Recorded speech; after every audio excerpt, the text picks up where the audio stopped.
is the USSR. This was We begin on the eve of World War I. The Russian Empire, which has been ruled for 3 centuries by the only Romanov Russia. dynasty, now covers about 1/6 of the world's land area. The country's industry is doing well, mainly due to the petroleum. large production of steel, coal, and oil, but working conditions are very difficult. The country is populated by just over 170 million people, the vast majority of whom are poor, ill-equipped peasants linked to communities called obshinas. From a military point of view, the country has the largest This army is in the where world, with about communism 6 come million from. soldiers, but they are less well-equipped and trained than in other countries, notably Germany, which has the strongest army in the world. From a diplomatic point of view, Russia, France, and the United Kingdom form the Triple Entente, which opposes the Triple Alliance of Germany, Austria-Hungary, and Italy. Finally, in the Balkans, tension rises between Austria-Hungary, which wants to extend its empire, and Russia, which wants to protect the Slavic and Orthodox peoples.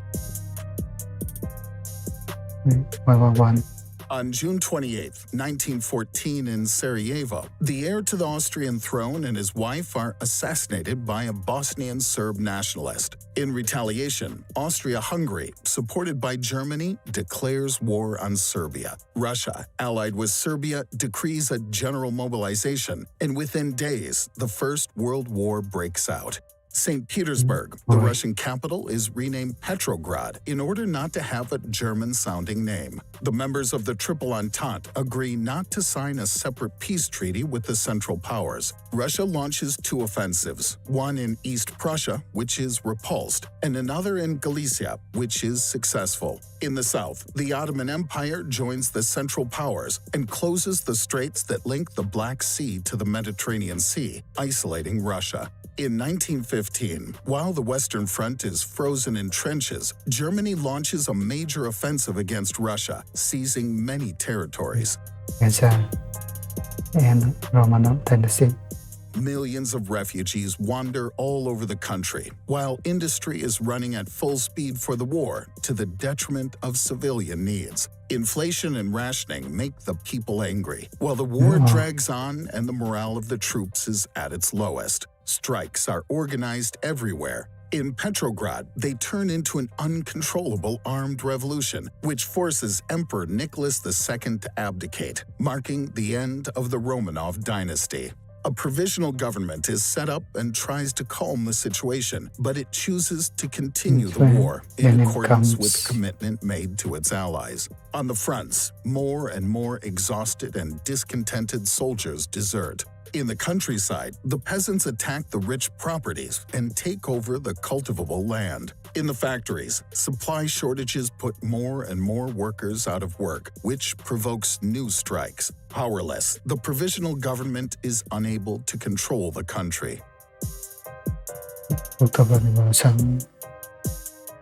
In Petrograd, the Bolshevik Party, with Vladimir Lenin at its head, takes advantage of the chaos to start a new revolution and to seize power. The party wants immediate peace, redistribution of land to the peasants, workers' control in the factories, and equality and emancipation of minorities, easily gaining the support of a large part of the population. A call for peace without annexation or compensation is launched in Europe, and a ceasefire is signed with the Central Powers. In addition, the Bolsheviks cancel the country's debts, provoking the anger of former allies. In the country, many minorities take advantage of the situation to proclaim their independence, forcing the Bolsheviks to react to avoid losing access to certain vital resources, such as Azeri oil, Caucasian metals, or Ukrainian wheat. But on February 9, 1918, Germany and its allies officially recognized Ukraine. In reaction, the Bolsheviks interrupt the peace negotiations. Germany resumes the offensive and quickly seizes large territories, forcing the Bolsheviks to sign an unfavorable peace treaty. The Bolsheviks therefore must recognize many independences and cede territories to the Ottoman Empire, losing 1/3 of the population and access to many resources. This is the end of World War I for Russia, but its former allies do not recognize the treaty and prepare forces to support the anti-Bolshevik militias. Russian Civil War.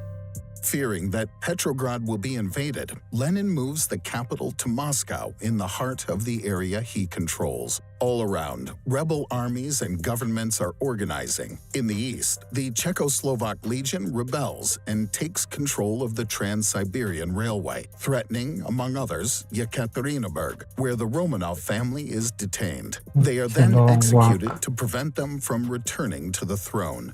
In the south, the Volunteer Army, reinforced by Cossacks, control the North Caucasus region. In Europe, World War I ends with the defeat of the Central Powers. The Bolsheviks immediately annul the treaty signed with the Central Powers, and their armies enter the lost territories. On the other side, France, the United Kingdom, the United States, and Japan, among others, strengthen their support for the rebel armies, called the White Armies, while the Bolshevik Red Army is reorganized and strengthened by the Commissar of Military and Naval Affairs, Leon Trotsky. Lenin now dreams of exporting the Bolshevik Revolution to the whole of Europe, passing through Poland, provoking a war. Further north, a third White Army is threatening Petrograd. In the countryside, peasants are forming green armies that fight on the one hand against the Bolsheviks, who requisition crops by force, and on the other hand against the White Armies, whose leaders want to restore the old system and give back the cultivable lands to the rich owners. Finally, independence militias are organized throughout the country, which is completely fractured.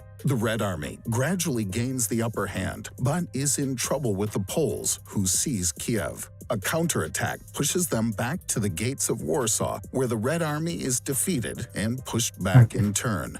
After negotiations, peace is signed, and a new border is fixed between the two powers, with Poland obtaining the recognition of a large territory. After defeating the last rebel pockets, on December 30th, 1922, the Union of Soviet Socialist Republics, or the USSR, is proclaimed, bringing together 4 republics. After 8 years of war, the country is devastated. 8% of the pre-war population has died, while 7 million orphans roam the streets. Internationally, the Soviet Union finds itself isolated. Only Germany, also isolated, makes a rapprochement. The USSR secretly offers Germany to rearm on its territory, which goes against the Treaty of Versailles. Becomes Stalin.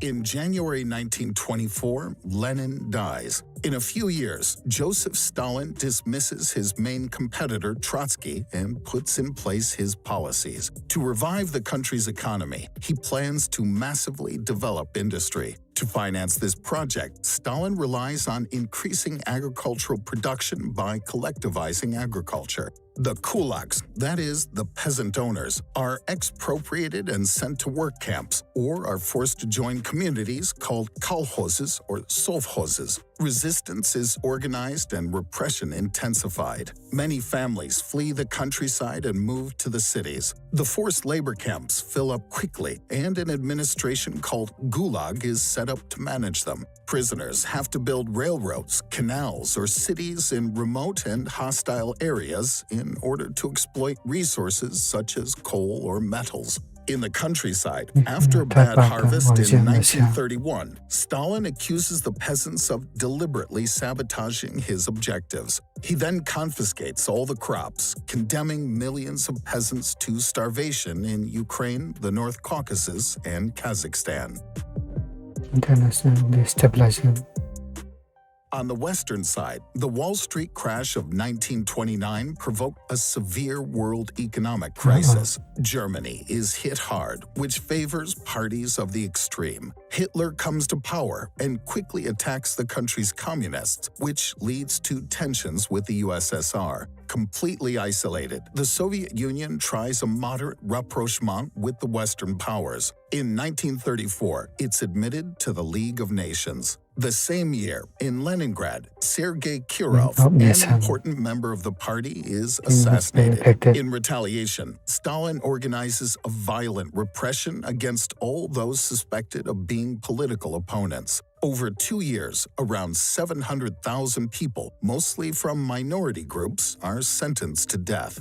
Internationally, Germany and Japan form an anti-communist alliance. The Soviet Union feels more and more in danger, fearing to be caught between two fronts, especially since the League of Nations seems to be became useless alliance. when managing a conflict. The USSR has to choose its side between Germany and its allies and the Western powers, which seem powerless to counter the rise of Germany. In May 1939, a border conflict between Japanese Manchukuo and Mongolia, allied with the USSR, provokes a war between the two powers. The Soviet Union fears a German intervention in the West, but the latter is preparing its invasion of Poland and is even showing interest for a diplomatic rapprochement. The USSR chooses its side and signs a non-aggression pact with Germany. A secret protocol defines the spheres of influence in Eastern Europe. Poland will be divided, and the Baltic states, Finland, and Bessarabia will come under Soviet influence. Germany then begins the invasion of Poland, which triggers the Second World War.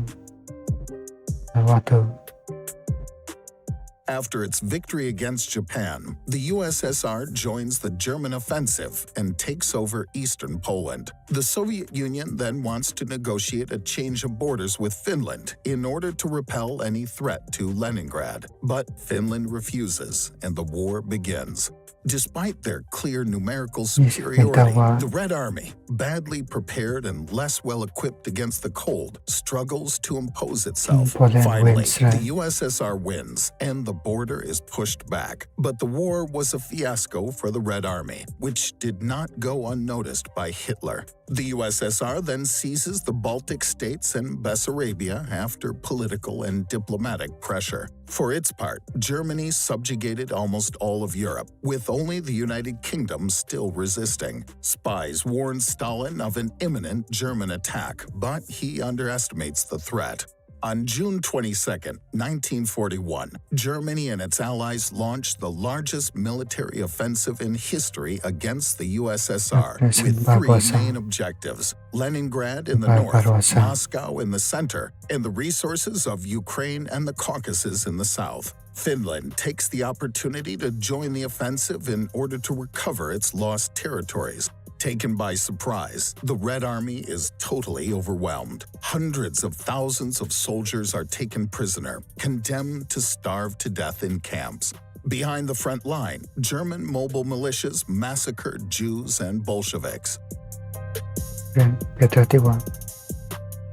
Step by step, the Soviet Union organizes itself and moves its factories and pieces and a large part of its population to the east, applying a scorched earth policy to leave no resources to the Germans. The armies are reorganized, and deserters and defeatists are executed. Stalin organizes the country's resistance in the name of patriotism. The entire population is involved in the war effort and has to work day and night to speed up military production. Internationally, the Soviet Union becomes a de facto ally and receives support from the United Kingdom and the United States. The German armies reach and besiege Leningrad and come dangerously close to Moscow. But the Soviet armies, reinforced by troops coming from the east, where a non-aggression pact had been signed with Japan, counterattack while a harsh winter is falling, which puts the Germans, who are less well-equipped, at risk. The front line is pushed back and then stabilized. A few months later, Hitler launches a new offensive, this time only concentrated towards the south with the objective of the Caucasus petroleum. In Stalingrad, the Germans face fierce resistance. For 5 months, an average of 6,000 Soviets die every day to defend the city at all costs. On November 19, 1942, the Soviets counterattack outside the city and surround the 300,000 German soldiers present in Stalingrad, who surrender 3 months later.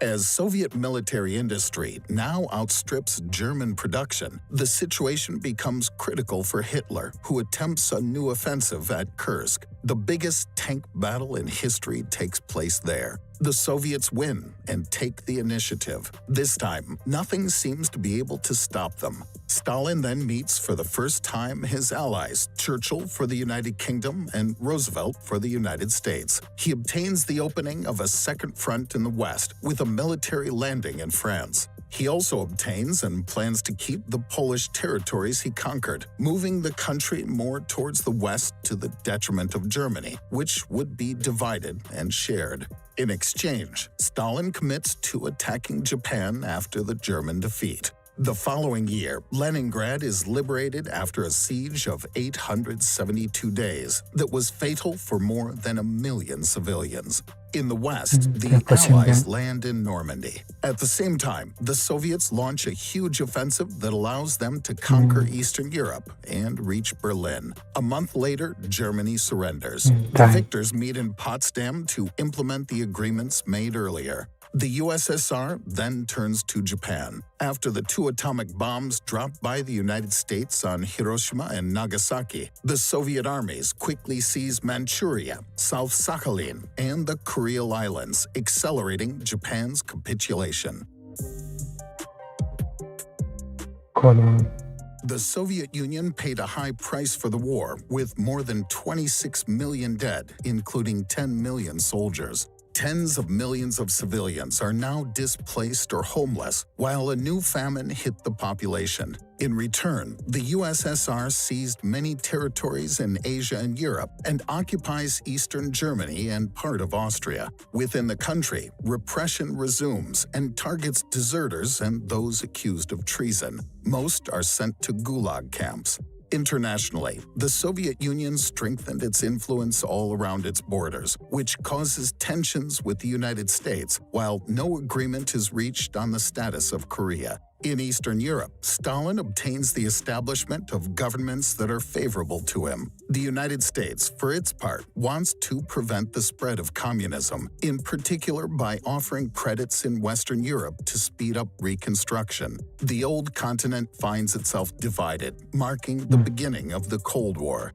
In Germany, the United States, the United Kingdom, and France agreed to unite their occupation zones in order to recreate a German state. In response, Stalin imposes a blockade on West Berlin, which is under Western control. An airlift is set up to supply the area. On August 28, 1949, the USSR tests its first atomic bomb. The following year, Stalin obtains an alliance with Mao Zedong's China, gaining a major ally in Asia while the Korean War begins. Khrushchev.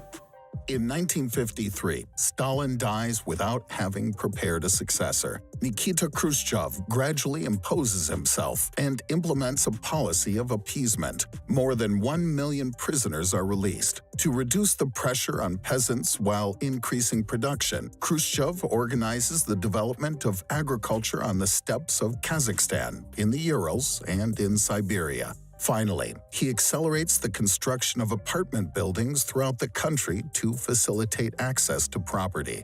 In Europe, while West Germany joins NATO, the Soviet Union responds by creating the Warsaw Pact, a military alliance between the countries of Eastern Europe. Internationally, as more and more European colonies gain their independence, Khrushchev takes advantage of the situation to get diplomatically closer to new states, notably Egypt and Syria, to whom he supplies arms. Finally, Khrushchev tries to ease tension with Tito's Yugoslavia, which had broken off diplomatic relations with Stalin. In 1956, Khrushchev unveils a secret report denouncing Stalin's excesses, these excesses being one of the reasons behind an anti-communist revolt in Poland. The Polish army puts down the revolt, and a moderate government is installed. In Hungary, too, an anti-communist revolt breaks out. This time, Khrushchev decides to intervene and sends his tanks to crush the revolt. At the same time, Egypt is attacked by Israel, France, and the United Kingdom for control of the Suez Canal. The USSR threatens to retaliate with nuclear weapons.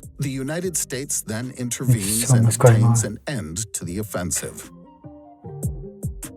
the United States. In October 1957, the Soviet Union surprises and worries the United States by sending the first satellite into space. The two powers then accelerate their race to space, while a diplomatic rapprochement takes place. In 1959, Khrushchev is the first Soviet head of state to visit the United States. He takes advantage of the occasion to obtain a future summit in Paris with France and the United Kingdom to settle the West Berlin problem. But a few days before the summit, a U.S. spy plane is spotted in the Soviet sky and is shot down, which rekindles tensions. In Paris, no agreement is reached, and in 1961, the Berlin Wall is built to stop migration from east to west in the city. The United States now installs nuclear missiles in Italy and Turkey, threatening the USSR. Khrushchev answers by making a rapprochement with Cuba, where he installs Soviet missiles in the direction of the United States.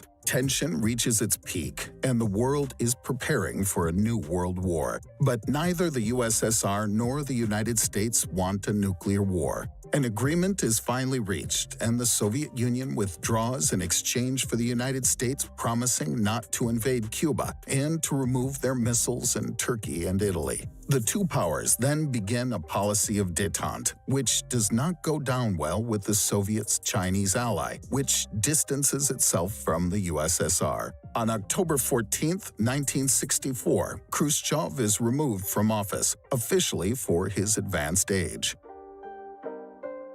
Dissolution of the Soviet Union.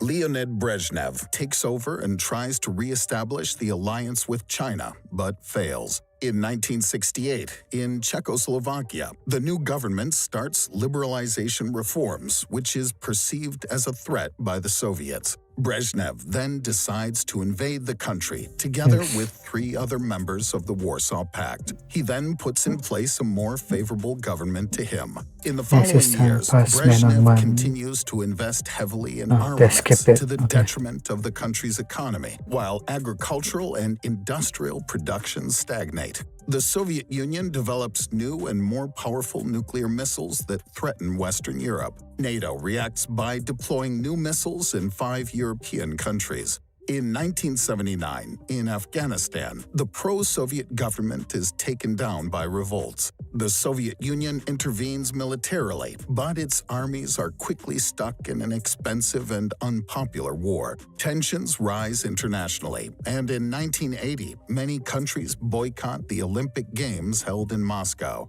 2 years later, Brezhnev dies, leaving behind a country in bad shape. In 1985, Mikhail Gorbachev comes to power. He begins economic and social reforms to modernize the country and establish a policy of openness and transparency. But the following year, the Chernobyl nuclear disaster puts him in even more difficulty financially and diplomatically. Internationally, he reopens contact with the United States and obtains an agreement to considerably reduce the nuclear arsenals of both powers. In 1988, Gorbachev decides to withdraw his troops from Afghanistan. While his policy of appeasement succeeds internationally, within the country, despite the reforms, the economic situation remains catastrophic, and the new policies facilitate demonstrations and strikes throughout the country. Revolts also occur in Eastern Europe, where communist regimes fall one by one. Within the USSR, Lithuania proclaims its independence and is quickly followed by the other republics. On July 1, 1991, the Warsaw Pact is dissolved. Gorbachev, who no longer has any control, narrowly escapes a coup d'etat. On December 25, 1991, he resigns, which marks the end of the USSR. Normal communism. Descending is being in depth in the history. And this time was in the third part of the original version, related to the first and second part. The second part is called the Ascending Part. That's very information. It's on the pronounced hospital.